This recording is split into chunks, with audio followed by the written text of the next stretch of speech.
Practice is wrapped up and all that's left now is game day. Saints, Titans in the Superdome. Who will win the biggest matchups? Who is available for the Saints? Will Demario Davis's performance make or break the Saints' success against the Titans this Sunday? We will have all of that coming up in the show. Yeah, it's a big week 1 for the Saints. Ready to get this thing going, see how everything comes together. Derek Carr's first game. Huge moment for the organization. Maybe even a crossroads moment, because if they're good, they're good. And if they aren't, we'll see what happens moving forward. Team feels confident about it. We are coming to you from the Toro Hospital Studios. So if you have any medical needs, make sure you check out the LCMC Medical Network and get your day started every day with our presenting sponsor, PJ's Coffee. They got locations all over the city. And if you need to get a car, go check out my guy, Matt Bowers. Dealerships all over the Gulf Coast. They'll take care of you, get you in, get you out at the cheapest price. We vouch for them. That's where we get our cars. The NewOrleans.Football show is proudly presented by PJ's Coffee. PJ's Coffee has some of the best drinks that you can find. They have locations all over the city. They have pastries and everything else you need to get your day started. So go check them out. Are you looking for the perfect engagement ring? Look no further than Friend & Company Fine Jewelers' new engagement salon. This new area houses a wide selection of engagement rings to choose from in all cuts, sizes, and colors. Their experienced staff offer 5-star customer care to help you find the perfect ring to express your love. Visit their new engagement salon today. Friend & Company Fine Jewelers, the perfect ring for the perfect moment, and also for the perfect person. 7713 Maple Street between Adams and Burdett Street. 504-866-5433. Friend & Company Fine Jewelers. Check them out at friendandcompany.com. For fast relief coffee. Mike Hoss here. When the AC goes out and it's hot outside, every second counts. For over 40 years, Keefe's AC Heating and Electrical has helped thousands of families stay cool in the sizzling hot months. Keefe's Get You Cool in 3 hours or less guarantee is what our customers love the most on the North or South Shore. Call Keefe's. We'll get you cool in 3 hours or less guaranteed. Keefe's Air Conditioning and Heating. And now electrical. For fast relief, call Keefe. Moe's Barbecue is located in Metairie. They have your game day needs taken care of. Whether you're tailgating or watching the Black and Gold or LSU at home with friends, Moe's has you covered. Order pulled pork, wings, ribs, sides, and more. Come in with the family for lunch and dinner, as our kids' meals will please even the pickiest of eaters. Tailgating, parties at home, lunch and dinner, Moe's Barbecue will handle it all. Moe's Original Barbecue, 1101 North Causeway Boulevard between 48th and 49th Street in Metairie. Call 504-407-5333 for your catering order today. 504-407-5333. Moe's Original Barbecue in Metairie. Hardhide Ponchatoula Strawberry Whiskey is an 86 proof blend of aged wheat bourbon, American light whiskey, and fresh Ponchatoula strawberries. Blended in New Orleans, it is not for the thin-skinned. Look for it in your favorite stores, bars, and restaurants. NewOrleans.Football is proud to be sponsored by Firehouse Subs. Make sure you check out their location on Veterans Boulevard. All right, let's get into the show.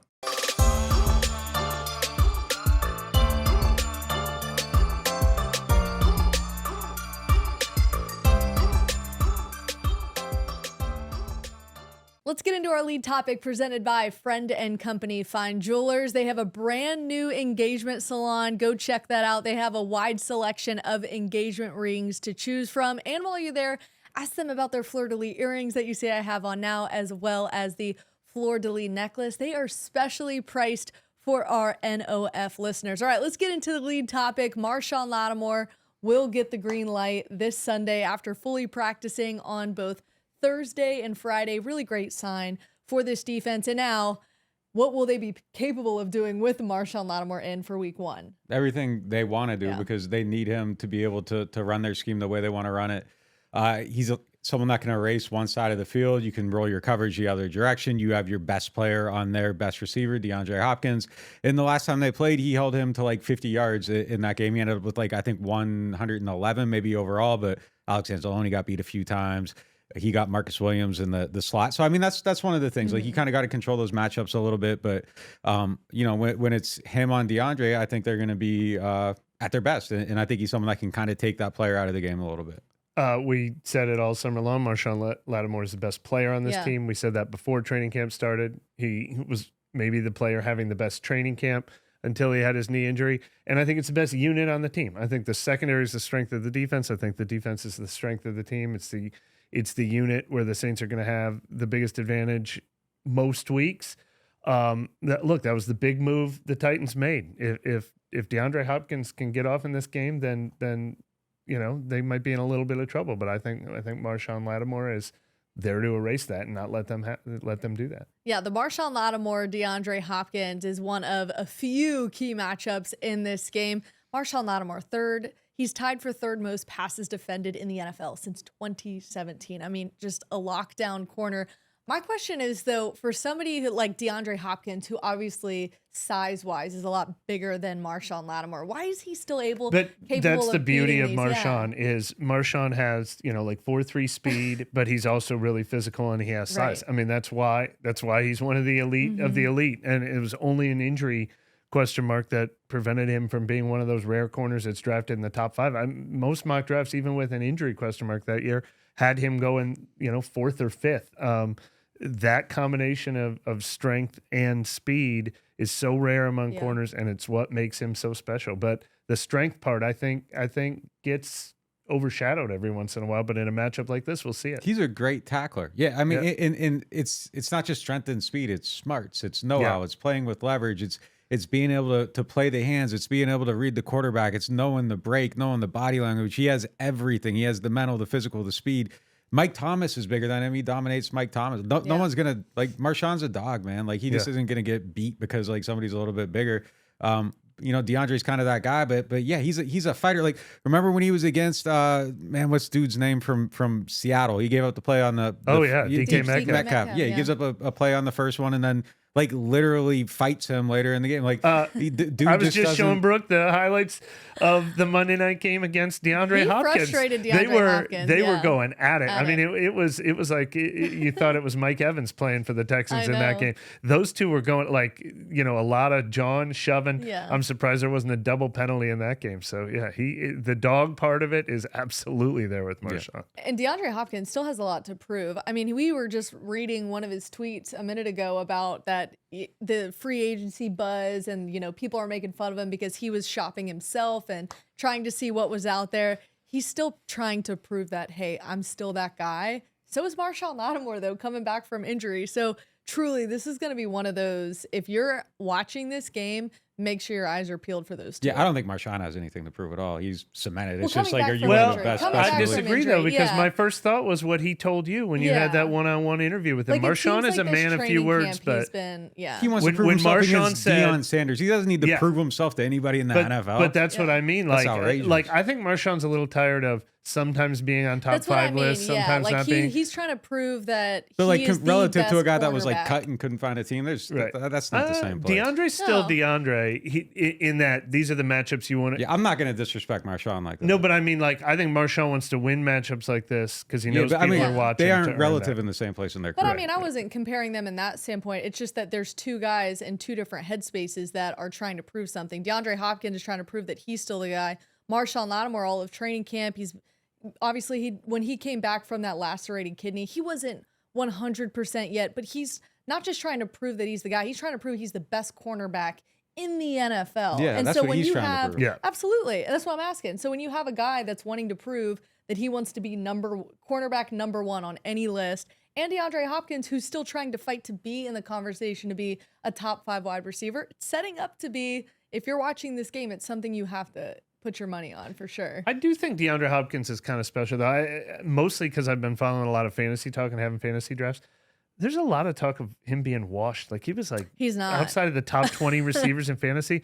And I'm I looked up his numbers last year and I'm like, oh, did he really drop off? After that 6-game suspension, first of all, his first game against the Saints, he has 10 catches for 103 yards. In his, 63, 713, 3 in 8 games. 63 catches, 713 yards in 8 games after he came back from that before he had a knee injury. He's still an alpha. He's not at Marshawn's level right now. He might be the 10th best receiver in the league right now, but he's one of those ones, I think. He leads active players in catches and receiving yards right now. So I mean the numbers prove it there. All right, moving on to our next key matchup. This is one that we've been kind of dabbling in and talking about a little bit, but we've been waiting for Friday to get to the ultimate Demario Davis versus Derrick Henry battle. Just a couple of numbers here. Demario Davis is the only player with 100+ tackles and 10+ tackles for a loss in each of his past 6 seasons. Derrick Henry, on the other hand, as we know, even if there's 8+ defenders in the box, he had 133 carries there. And just his yards after contact, he is somebody who is just a bully on the field. And not only are they going to have to worry about Derrick Henry, they got to worry about Tajay Spears as well. But let's stick with that Demario Davis, Derrick Henry battle. Who wins that battle?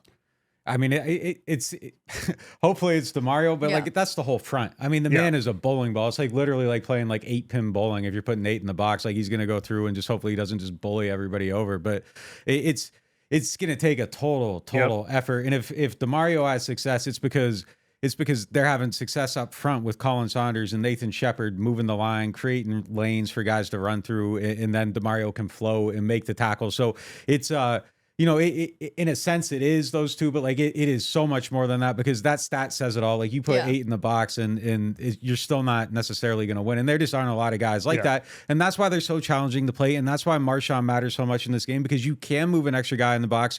If you can move a safety off of Marshawn's side of the field, trust him to handle it. Now you aren't susceptible to some of the deep stuff, because you can shade your other safety to the other side of the field, and that allows you to execute your game plan and maybe get that extra guy on this giant that's going to be running the ball at you all day. Unbelievable. And I love Demario's quote. He said, he's the biggest guy. He said, there's nobody else. Because Demario's only, the Saints have never faced Derrick Henry. We said that earlier this week. Demario only faced him once when he was with Cleveland and Derrick Henry was a rookie. So I said, but you faced other physical backs. He said, there's no one else like Derrick Henry. He said, he's the biggest back in the league, but he's also one of the fastest. And you stole my answer. I was going to say Marshawn versus Hopkins. That's a 1 versus 1 matchup. This is a 1 versus 8 matchup. Yeah. And look, Pete Werner has to be a part of it too. But yeah, my big concern is all the things that we said about this run defense. It's our biggest question mark. A lot of guys, I like Colin Saunders, I like Nathan Shepard, but Brian Brzez's going to get tested. Peyton Turner's going to get tested. Carl Granderson's going to get tested. Like all those guys, and they're trying a little bit of a new technique. I mean, all it takes is for one of them to be over-aggressive, over-pursue, be caught out of position, and no one's going to make them pay like Derrick Henry's going to make them pay. So it's a scary matchup, and I also think the Titans are going to stick with it. I mean, the Titans could probably be down by 10, and they're still going to run. They know what it takes for that team to win the way that team is built. And it'll be Tajay Spears too, but I think we're going to see a ton of rushing. Well, look, the good thing about the matchup though is we kind of mentioned earlier, it's coming early, like Derrick Henry. The Saints are like one of the best tackling teams the first 2 weeks of the season, the last 3 or 4 years. They only missed like 17 tackles in the first 2 games last year. Other teams were at like 35 at the top of the league. So I think they ranked 25th, like overall, like 25th meaning like best, like 8 from the bottom, whatever it is.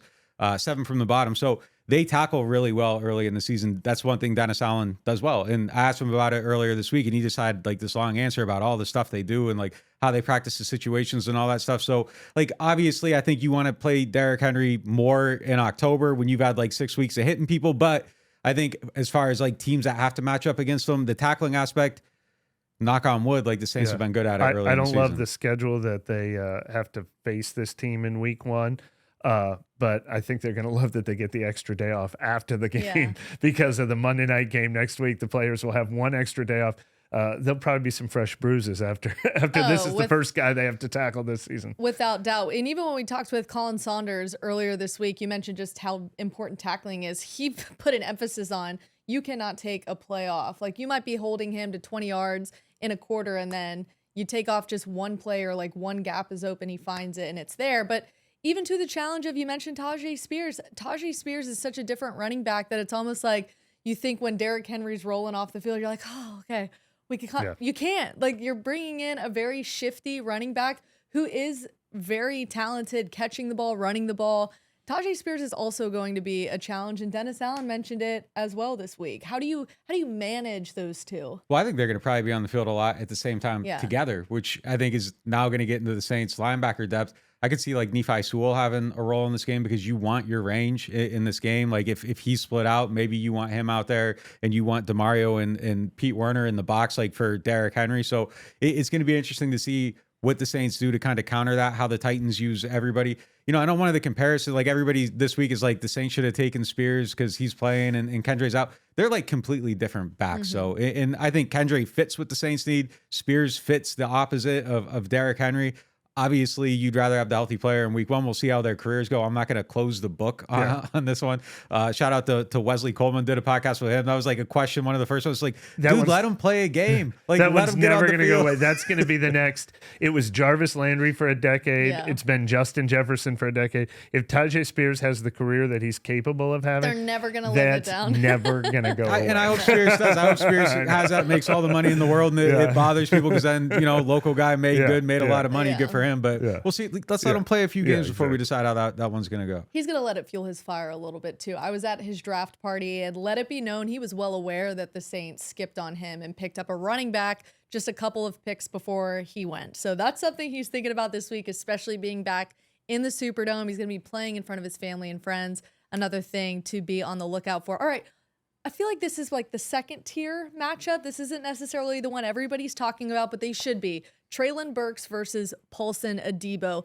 Treylon Burks ranked 4th among AFC rookie wide receivers last season, and Paulson Adebo has been a pretty good cornerback for I'm not saying it's hard to say to compare him right now because it's Marshall Lattimore on the other side. Like Paulson Adebo is a great starting cornerback. He's not Marshall Lattimore material, but against Treylon Burks, he better bring it against this second-year wide receiver who is expected to play this Sunday after it was a little bit questionable earlier in the week. It looks like he's going to be good to go. Well, Treylon Burks is kind of still an unknown commodity, but a fascinating one. Remember, there was some talk of the Saints drafting him in round 1 last year. They traded up for Chris Olave instead when they had those 2 first-round picks.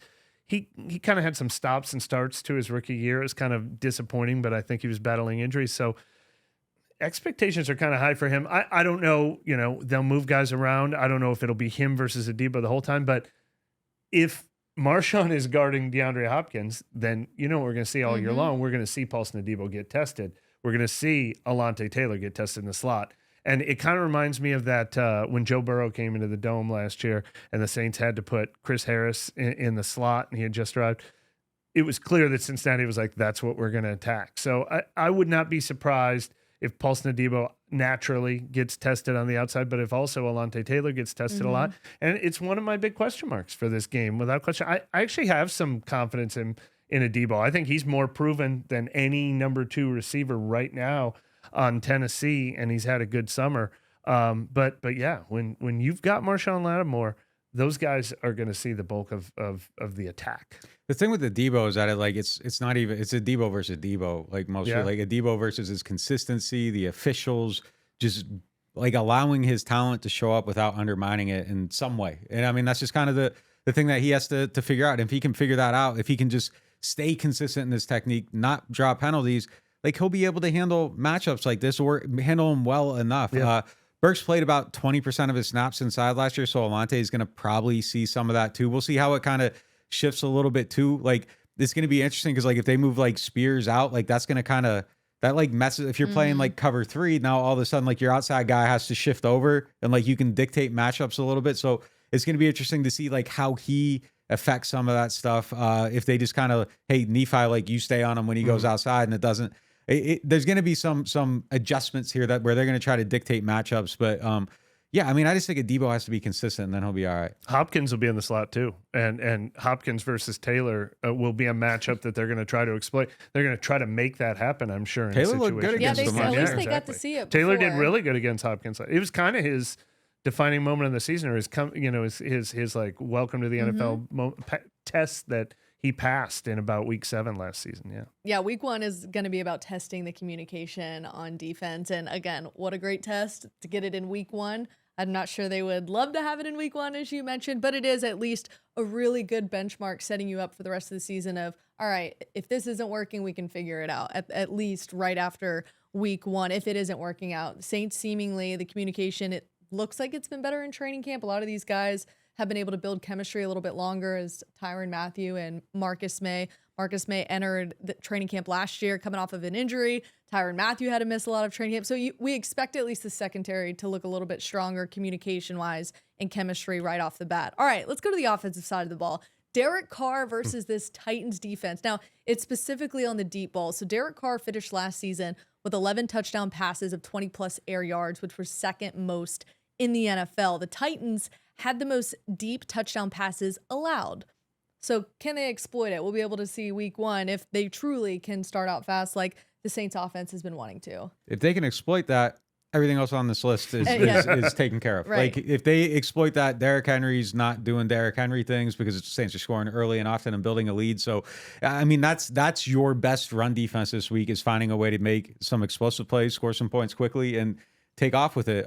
Look, Derek Carr throws a beautiful deep ball. Yeah. The Saints have two guys that run beautiful deep routes. Like, just get them open down the field, get the ball to them, and let some stuff happen. But, you know, hopefully it does play out that way and they get off to an early lead. But I expect Carr to make some big plays in this game. Explosive plays. God, I remember is those that from previous years with the Saints. It's been a while since we've seen them. But you're absolutely right. And look, the Titans, so weird last year. One of those, their defense was riddled with injuries last year, but they finished 32nd in pass defense, first in run defense. Yeah. I mean, that's what teams attacked last year. And until they prove otherwise, especially since their defensive line is healthy enough, not to mention the Saints running back injuries, it's going to be a hard team to run against. That the Saints are going to try to test that, and that's where they're going to have their success, no doubt about it. Yeah, and it'll be good to see too, like how does Chris Olave go up against the Tennessee passing defense? Is it something where, I mean, we do expect him to have a bigger year 2 than he had in year 1, even though he was trending up all of year 1. He's put on the size. It's seeming, well, I guess for me too, it's how are you using Michael Thomas, and then how are you using Chris Olave? Like, it's so hard for me to be like, all right, this is what I'm expecting from Chris Olave in week 1, because we still don't necessarily know how they're using Michael Thomas in week 1. But regardless of what happens, how do we feel Chris Olave is going to be able to challenge their passing defense? Well, I mean, look, I like you said, I think it kind of goes hand in hand a little bit. And if Chris is making some big plays down the field, now your safeties are dropping, and now Mike has more room underneath. If Mike's dominating underneath, like you got a guy like, you know, if you're playing cover 4, like you got to watch him underneath and you can bring him down, and then maybe that puts Mike or Chris in an advantageous position going deep. So it's just, they're going to work off of each other, and you can't really sleep on either one. So that is the biggest thing. Like if Mike can just be 70% Mike, like it is just such an advantage for everybody else on the team. And Shaheed will get opportunities there too, especially working out of the slot. Like I love the idea of putting him in the slot because he's so explosive. He can just kind of, you know, he just moves so well. It's a hard position to defend to begin with. And then you put someone in there with like such fluid hips that can go every which direction and change direction so quickly. Like there's just things he's going to be able to do with his route running if he's detailed in it that I think is just going to create opportunities there too. So I like the passing options for this offense. I am like super excited to just kind of see how they do it. Yeah. We want to see the creativity. I said explosives. I also want to see creative, and we didn't even mention the names Rashid Shaheed and Taysom Hill. And it's like if things are even more opened up for you to get creative with those guys, Rashid Shaheed, after he was introduced to the world, like 2 weeks later, he became like the number 2 receiver on this team. Yeah. Now he can again be a guy that you're moving around and using creatively. The other thing about Michael Thomas, you said if he's a 70% Michael Thomas, he almost doesn't even have to prove it because Tennessee has to come into this game respecting him as if he will be. Like Tennessee can't make the mistake of underestimating. He's going to come in with that automatic treatment that he's going to get from their defense. So that alone will open things up for these other guys. Yeah, I need to do a study like on the like just like how crossers have opened up deep routes for other guys when Mike Thomas is on the field, because like that is just such a weapon. And if he catches a few of them, like you have to respect it like that way in a way that you don't with other people. And it just creates stuff downfield. Like it's man, like I just want to see Mike do Mike things. Yeah, it just in some semblance of like where you remember it and it's like, man, that was awesome like it was last season. But I just hope he comes out, he's in a flow. I want to see it. And I think I think they have like the guys now where it's so explosive. And he hasn't really like, he had like Ted Ginn Jr. at one point, but like he's never really played with like other great receivers well with the Saints. Like, so he's supported now in a way that he just never has been before, which could create some, you know, advantageous opportunities for him as well. Another thing just popped in my head while I was thinking about like how will Mike Vrabel have the proper respect for Mike Thomas? And I realized those two are like super close. They were at Ohio State together. Thomas used to like eat over at his house. Mike Vrabel is not going to disrespect Michael Thomas by underestimating him in this game. So he's gonna get that star treatment, you know, until he proves otherwise that he doesn't need to get it, I think. Yeah, looking forward to week 1. The conversation will continue right after a quick break. We're going to be talking about who wins the turnover battle. We'll hear from you, the listeners, get our question of the day. Michael Thomas is involved in that one. Of course, we got our fantasy segment back for Friday and the moment coming up right after this. Now, at New Orleans Hamburger and Seafood Company, get our $10.99 shrimp remoulade combos with zesty shrimp remoulade and fried shrimp or catfish for only $10.99. And did you hear? Soft-shelled crabs are back at New Orleans Hamburger and Seafood Company.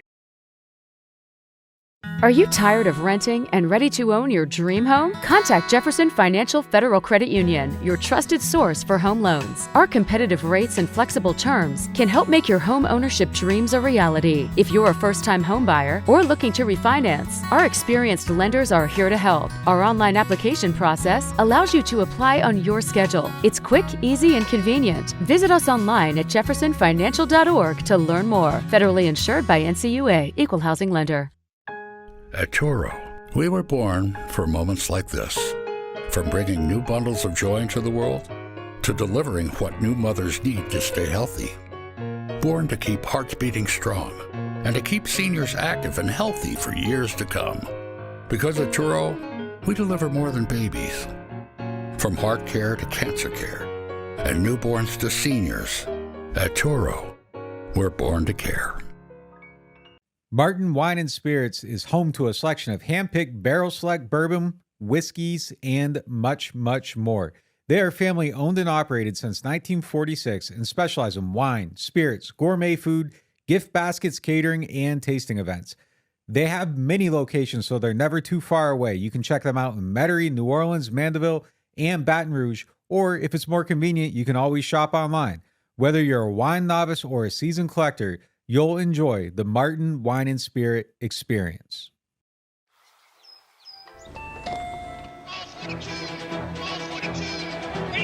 I'll take a New Orleans Saints scratch up.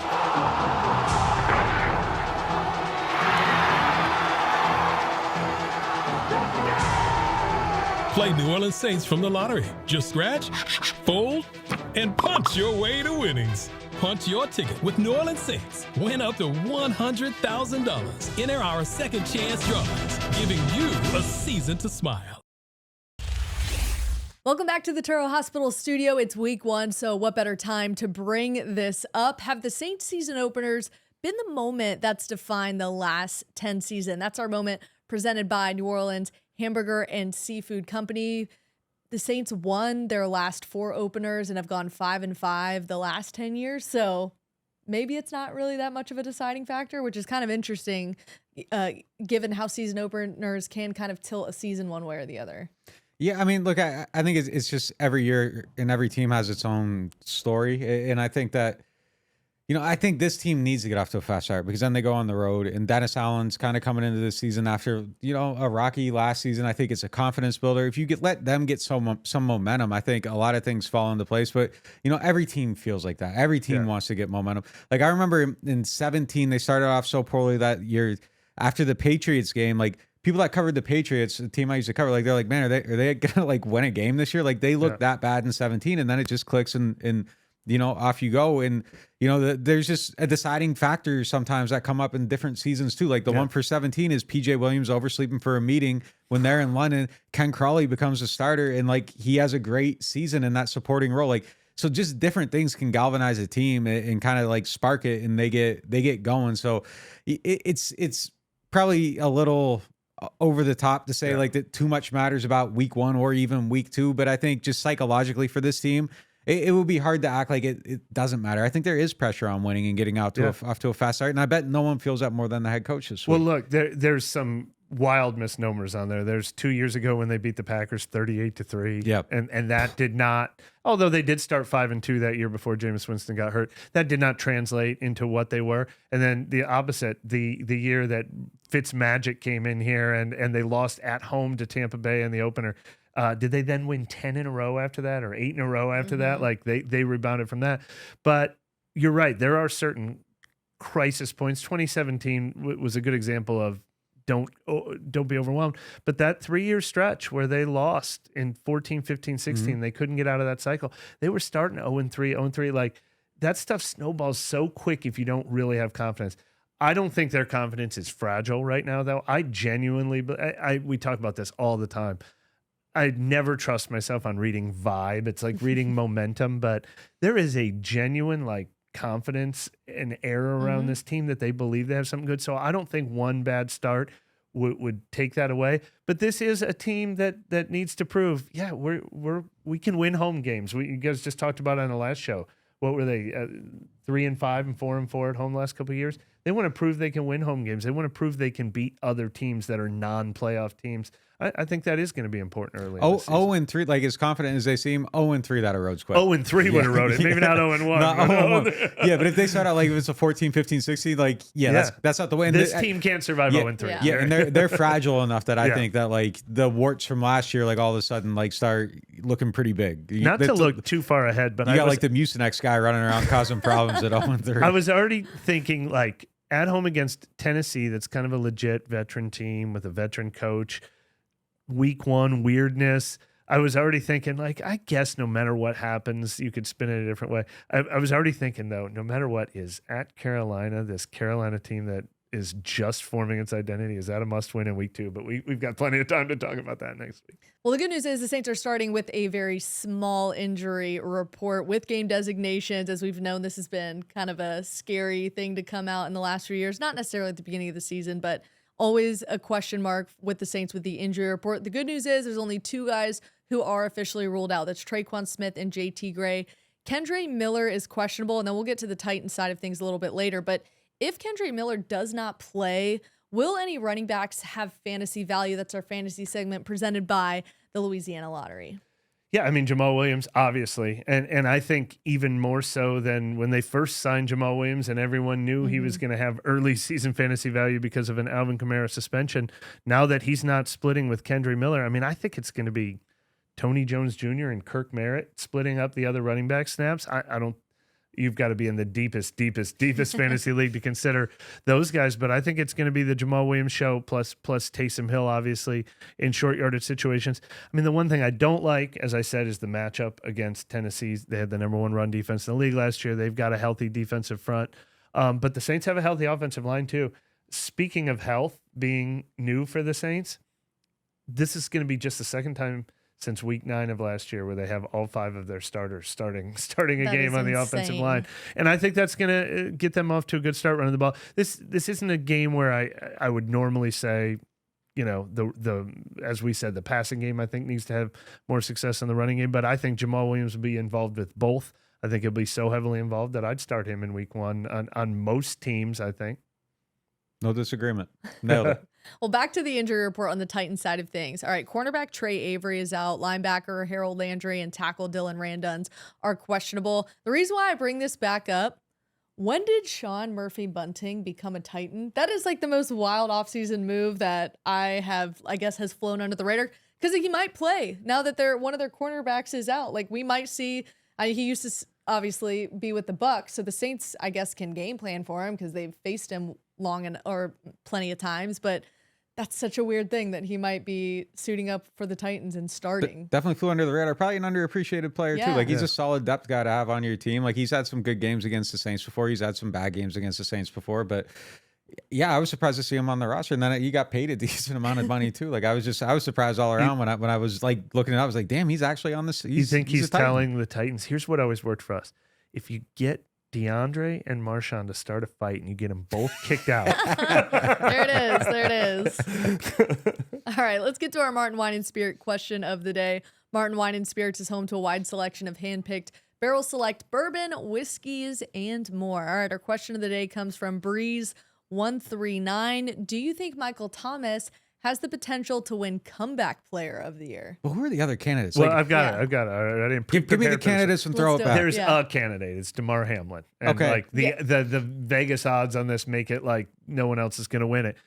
But honestly, if DeMar Hamlin for whatever reason is not, part of that equation, I actually think I think I'd place a wager on this. Like Russell Wilson coming back from his down year, Tua coming back from the concussions, Lamar Jackson's battling injuries, the running backs that had ACLs, Breece Hall, Javonte Williams, Calvin Ridley had the gambling suspension.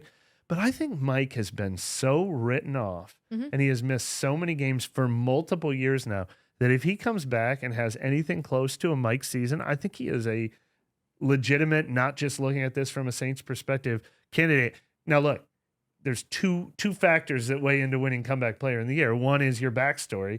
And I think he's got that. Yeah. 2 is this, you have to have a special season.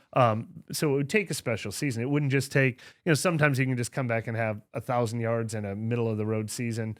He'd have to have a special season, but absolutely, I think so many people have written him off that there'd be a real narrative there. Yeah, Damar Hamlin did make the 53-man roster, so he has a really great season. He doesn't. I know. How's he gonna have a great season? He's playing behind Poyer and Micah Hyde. Like, if Mike Thomas has a good season, and we're like doing it on the merit of like who has. I just don't see how that. You gotta make plays. Like, I hope you're voting on the evidence. Like, if he's not playing, he shouldn't be the comeback player of the year. Like, love the story. It's inspiring. Love seeing him out there. But like, if Mike has 1,400 yards, like, I don't see how you could go another direction unless Damar Hamlin has like 45 tackles and 3 picks or something like that. Then maybe, but like, you got to make plays. Yeah.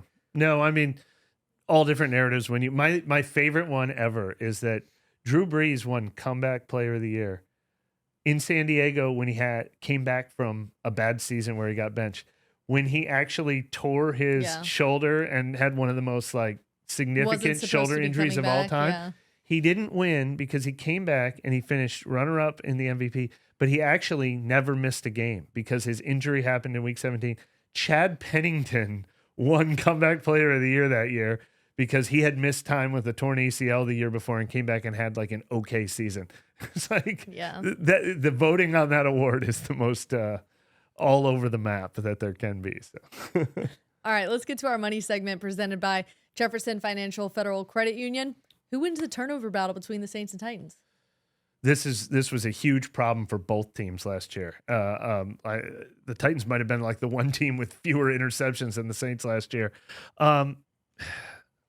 I mean, I think you've got to say the Saints win it on the strength of the Titans have the quarterback that you think can be forced into more turnovers. They also have the home team, but they're going to, again, it comes back to the defensive line. They better find a way to get some pressure and force him into mistakes, because we didn't really see it all year last year. Even when the pass defense started playing better, the turnovers never came last year. It's been one of the buzzwords of the entire offseason. Yeah, it's kind of wild. Like, I was talking to like a national guy yesterday who was like just kind of prepping and called me up to say, hey, what's going on in camp, going through the roster and everything. And he goes, man, they have the worst defensive line in the NFL. And it's just kind of like, yeah, I mean, it's kind of hard to argue that. Like, you look at the list of names and there's no name recognition. There is a lot to prove there. Some of these guys might end up being good, but like, on paper, if you're just kind of like, if you're looking at the whole league and you're going through the list, it's just like, damn, like, who's going to make a play other than Cam? And I mean, that's going to be a huge thing. They got to step up. That's the biggest story on this team on defense. No question about it. They got to do it. Winning the turnover battle,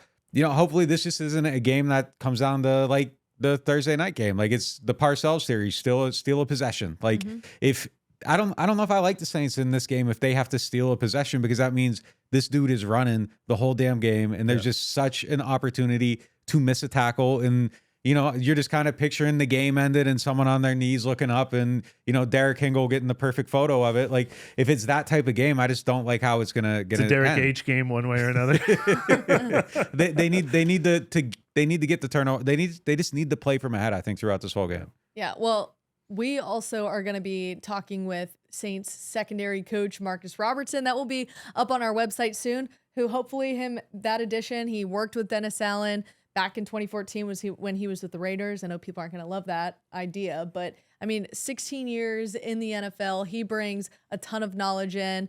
Be sure to look out on our website for that one-on-one interview with Marcus Robertson. And the next time you see us, we will be in the Dome on Sunday, and we'll see you guys then.